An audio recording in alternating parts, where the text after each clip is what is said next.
শামীম সে হইলে আপনার শ্রমিক দলের সহসভাপতি, এই প্রভাব খাটাইয়া তারপর এই জন্য আমার জমিটা দিতে আসে না। পরিশ্রমের টাকায় ৩ বছর পূর্বে ১৩ লক্ষ টাকা মূল্যে কবলা করা ৬% জমির দখল পাচ্ছেন না বরগুনা জেলাধীন পাথরঘাটা উপজেলার কাকচিরা ইউনিয়নের মোহাম্মদ আনসার ডিলারের ছেলে মোহাম্মদ এলাহিন। ভুক্তভোগী এলাহিন বলেন, লেমুয়া মৌজার কাকাচিরা বাজারের মোহাম্মদ দেনসের দালালের কাছ থেকে উক্ত কাকচিরা বাজারের ৬% জমির ৮ লক্ষ টাকা মূল্য নির্ধারণ করে ২০১৯ সালের জানুয়ারি মাসে বায়না চুক্তি হলে এলাকার গণ্যমান্য ব্যক্তিদের সামনে বায়না চুক্তি অনুযায়ী উল্লেখিত টাকা পরিশোধ করলেও জমির দলিল দিতে টালবাহানা করে দেনসের দালাল। এক পর্যায়ে জমির দলিল দিতে আরও ৫ লক্ষ টাকা বেশি দাবি করে দেনসের দালাল ও তার পরিবার। অবশেষে লিখিত চুক্তিপত্র থাকার পরেও আমি বাধ্য হয়ে ৫ লক্ষ টাকা বেশি দিয়ে জমি কবলা রেজিস্ট্রি করি। তিনি বলেন, ২০২২ সালের আগস্ট মাসে দেনসের দালাল উক্ত জমি আমার নামে কবলা দলিল দিলেও অদ্য পর্যন্ত দখল দিচ্ছে না দেনসের দালাল ও তার ছেলে আলামিন এবং দেনসের দালালের পরিবার। ভুক্তভোগী এলাহিন বলেন, আমি কোনো উপায় না পেয়ে বরগুনা পুলিশ সুপার মহোদয়, পাথরঘাটা উপজেলা নির্বাহী কর্মকর্তা, পাথরঘাটা থানাসহ এলাকার গণ্যমান্য ব্যক্তিদের কাছে গিয়ে লিখিত আবেদন করলেও তাদের সালিশ প্রতিবেদন ও আইনকানুন মানছে না দেনসের দালাল ও তার পরিবার। এ ব্যাপারে সরেজমিনে গিয়ে দেনসের দালাল এর ছেলে আলামিন সহ তার পরিবারের কাছে জানতে চাইলে তারা ক্যামেরার সামনে আসতে অস্বীকৃতি জানালেও জমি বিক্রি দেওয়ার কথা স্বীকার করেছেন। বিস্তারিত থাকছে ভিডিওতে। দেনসের আলী চাচার কাছ থেকে জমি ক্রয় করছি ২২ সালে। জমিটা হলে কাকচিরা বাজারে ইসলাম ব্যাংকের পাশে, কিন্তু সেই জমিতে জোর জবরদস্তি করে একজন মানুষ আবুল কালাম সে ওই জমি দখল করে নিছে। এই কারণে আমার জমিটা দিতে আসে না।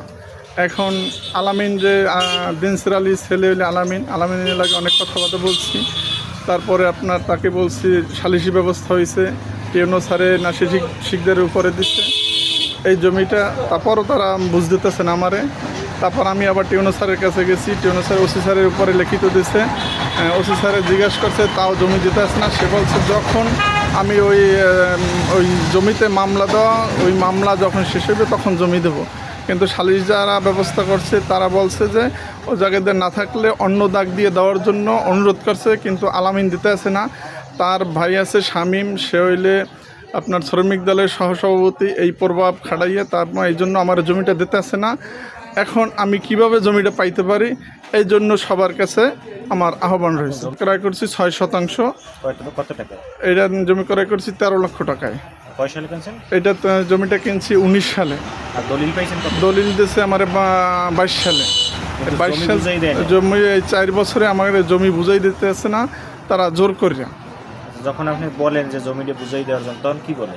তখন বলে যে আমি যখন ওই জায়গায় মামলা শেষ হইবে, মামলা যখন তারপরে আমার দেবে, কিন্তু মামলায় ৫-৭ বছর ধরে মামলা চলে, কিন্তু মামলাও শেষ করতে পারতেছে না, আমার জমিও দিতে পারতেছে না। আর টাকা চান না? আর টাকা চাইলে বলে যে টাকা তুমি লোন লইয়ে জমি কিনছো কেন? আমি মানে লোনের টাকা তো এই জমির টাকা দিতে পারবে না, যে সময় পারবে ওই সময় জমি দেবে, কিন্তু টাকা দেবে না। আবার টাকার কথা বললে যে টাকা আমি যেভাবে পারি আমার সময় মতো আমি গুছ করে দেবো। দলিলটায় দাগ আছে ৪টা, ৮২, ৮৩, ৯০, ৯১, ৪টে দাগ আছে, কিন্তু ৮৩ দাগ দিয়ে জমি কিনে ক্রয় করছি। ৮৩ দাগ দিয়ে অন্য তার আপনার ওই ওয়ারিশগণ তারা ওইলে জমি দখল করে রাখছে। এই জন্য সালিশদাররা সবাই বলছে, আদালত চলার কারণে সালিশদাররা বলছে যে ৮২ দাগ দিয়ে দেওয়ার জন্য সবাই বলছে, কিন্তু সে কারো অনুরোধই রাখে না। আমি ওসি স্যারের কাছে গেছি, টিউনো স্যারের কাছে গেছি, এসপি স্যারের কাছে গেছি, আমি সবার কাছেই স্বর্ণপন্ন হয়েছি। আপুসে অনেক চেষ্টা করতে আছে, কিন্তু আলামিন কোনো কায়দায় আমার জমিটা দিতে আসে না। তার বোন আছে হাওয়া, সে আমার অনেক গালাগালি করে গেছে, আমার বাবারে গালাগালি করে গেছে, অনেক কিছু বলে গেছে, কিন্তু আমি তারপরও কিছু বলি না। যে সে জানি জমিটা আমাকে দিলে তো আমরা জমিটা নিয়ে নেব। দিনসু মেয়ের কাছে দলিল মানে জমি আমার ছেলের জন্য কেনা হয়েছে। কেনার পরে ৬%। কেনার পরে আপনার দিনসু মেয়ে হার্ট অ্যাটাক করছে, সে অসুস্থ। তার এই দায়িত্ব আলামিন করে। আলামিন আমাদের তার ছেলে আমাদের জমি দেয় না, এবং যখনই আমরা চাই তখনই দিনসু মেয়ের আইন নিয়ে মানে তার বাসায় রাখে, তারিখ যে কি অপকর্ম করবে এই চিন্তা ভাবনা তাদের।